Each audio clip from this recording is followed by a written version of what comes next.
Faire 20 pompes d'affilée est ta plus grosse erreur. Si tu souhaites réellement progresser, regarde bien la vidéo jusqu'à la fin. Et je te rappelle que c'est un excellent exercice pour les pectoraux, les épaules, les triceps et même les abdos. Et juste au poids du corps et sans machine. Sur les deux premières vidéos, beaucoup de personnes ont dit que la meilleure solution n'était pas de faire des variantes au niveau des pompes, mais de faire des pompes sans s'arrêter jusqu'à épuisement total.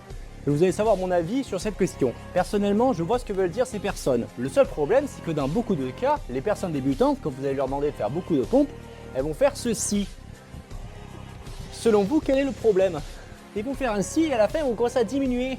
Et en diminuant la série, ils vont s'épuiser comme ça, jusqu'à perdre en qualité. Voilà. Le risque d'épuisement ainsi, de faire jusqu'à épuisement total, est de négliger l'exercice et de faire un exercice mal fait. En faisant mal un exercice, vous risquez de vous blesser, de mal progresser, et en plus par la suite, du coup d'avoir une baisse de motivation. Donc la meilleure solution, faites-en moins, mais plus propre.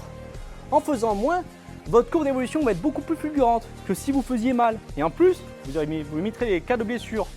Parce que, qu'est-ce qui se passe quand on fait les pompes d'affilée rapidement? J'attends la réponse dans les commentaires, dites-le moi. Quand vous faites ça, quel muscle prend dans la gueule? Ouais, j'attends. Zéro. Les muscles vont être sollicités, certes, mais moins qu'ils ne devraient l'être. Ce qui va être sollicité normalement lorsque vous allez faire des pompes ou un mouvement très rapide, ce n'est non vos muscles, mais vos articulations.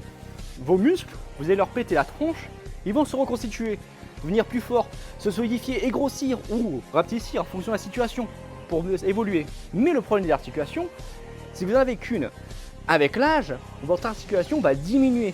Donc au plus vous allez la solliciter, l'articulation, au plus elle risque de sauter.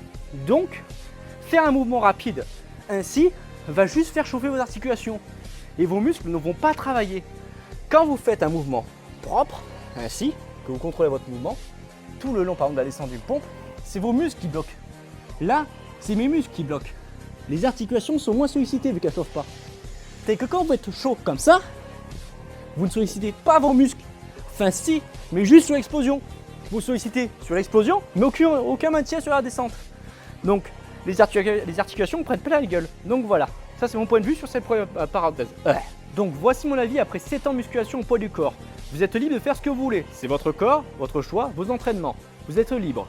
Mais moi, je vous donne mon avis après 7 ans de musculation au poids du corps, qu'est-ce que ça a donné réellement sur moi? Par exemple, au début, je faisais 100 pompes sans m'arrêter. 100 pompes normales. Le problème, c'est que j'ai l'impression que je stagnais. Je n'évoluais plus. Ça ne marchait plus les pompes. J'avais beau en faire 200, 300, ça ne changeait rien. Jusqu'au moment où j'ai découvert que c'était pas la quantité qu'il fallait faire, mais la qualité. En faisant par exemple des variantes. Donc je faisais moins de pompes, mais je faisais des variantes. Et j'ai découvert que grâce à faisant des variantes, j'ai découvert de nouveaux groupes musculaires, comment maîtriser mieux mon corps, avoir une meilleure force et avoir une meilleure endurance. Donc si j'ai fait cela, je pense que si j'avais fait tout le temps les mêmes pompes sans m'arrêter, sans faire de variantes, je pense que je ne serais pas au niveau où j'en suis aujourd'hui. Comme par exemple un truc totalement banal, mais qui sont les pompes en équilibre. Je pense que sans cela, je ne serais pas à ce niveau-là où j'en suis aujourd'hui. Donc franchement, selon moi, faites des variantes, ce sera beaucoup mieux. Mais écoutez-moi, ne faites pas une quantité trop élevée pour diminuer la qualité de vos mouvements, mais faites une petite quantité de mouvements pour augmenter la qualité et avoir une évolution fulgurante. Et n'oubliez pas, si vous ne croyez pas en vous, croyez en moi et en Ours qui croit en vous.